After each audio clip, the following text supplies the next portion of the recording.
Let's jump to the year 2100. The red planet? Well, it's not so red anymore. And no, that's not science fiction. For the first generation of Martians, this is just reality. So how'd we do it?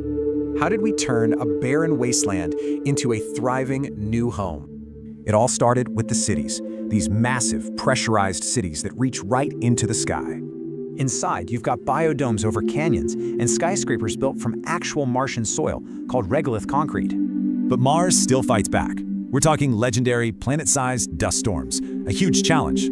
Our solution was just as epic. Huge electromagnetic shields that simply deflect the storms. Problem solved.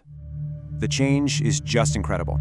From a frozen desert to a world of cities, oceans, and life. We did it through terraforming, taking that sci-fi dream and making it our biggest project ever. And the biggest payoff? Liquid waters flowing again, creating the first real Martian seas.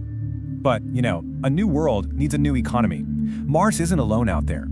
The key to it all is the space elevator, a giant cable to orbit that replaces rockets. This created a new Silk Road in space, trading rare Martian minerals back and forth. And its two moons, Phobos and Deimos, are now basically just bustling industrial and travel hubs. So with all this amazing tech, what's it actually like to be a Martian? Well, for one thing, a new generation is born there. Kids who've never even felt Earth's gravity. They're forging a whole new culture, art made from red rock, and they're always looking out to the stars. And what about food? That's grown deep underground in huge AI-driven vertical farms. No problem. So this is the ultimate payoff. We're not just Earthlings anymore, we've become a multi-planetary species. Mars was just the beginning. The real question is, what world are we gonna build next?